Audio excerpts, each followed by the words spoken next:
پیارے بچوں، آج ہم آپ کے لیے ایک نئی کہانی لے کے آئے ہیں جس کا نام ہے سرخ سیب۔ اگر آپ نے ہمارا چینل سبسکرائب نہیں کیا تو سبسکرائب کر لیں۔ تو چلیے کہانی شروع کرتے ہیں۔ ایک دفعہ کا ذکر ہے، ایک شہر میں ایک شخص رہتا تھا۔ اس کا نام سلیم تھا۔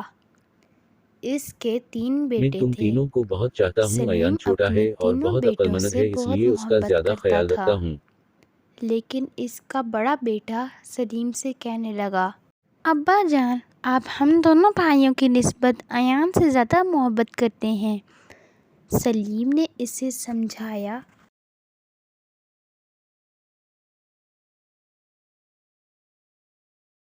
ابو نے کہا، میں تم تینوں کا امتحان لیتا ہوں، جو کامیاب ہوا وہ ہی زیادہ عقل مند ہوگا۔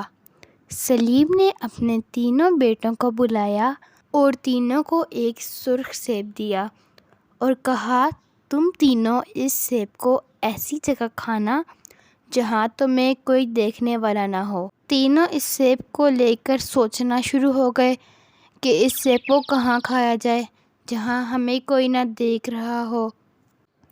اگلے دن سلیم نے اپنے تینوں بیٹوں کو بلایا اور سیب کے بارے میں پوچھا تو سب سے پہلے بڑے بیٹے نے بتایا، ابو جان، میں نے بہت سوچا، آخر کار میرے ذہن میں اپنا دوسرا نیا گھر آیا جو ابھی خالی تھا، تو میں وہاں جا کر سیب کھانا شروع ہو گیا۔ دوسرے نے کہا، ابو جان، میں نے بھی بہت سوچا، تو میرے ذہن میں گھر کے قریب والے جنگل کا خیال آیا۔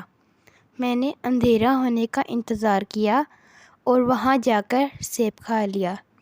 جب ایان کی باری آئی تو وہ بولا، میں نے بھی بہت سوچا، کبھی خالی گھر، کبھی واش روم، کبھی چھت، کبھی جنگل، لیکن میں سیب کھانے میں کامیاب نہ ہو سکا کیونکہ ہر جگہ میرے ساتھ میرا اللہ موجود ہوتا تھا۔ یہ سن کر سلیم اور اس کے دونوں بیٹے بھی بہت خوش ہوئے کہ واقعاً ایان بہت سمجھدار ہے۔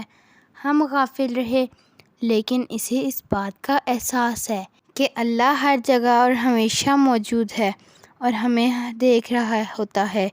پیارے بچوں، آپ کو بھی ایان کی طرح اچھا بچہ بننا چاہیے۔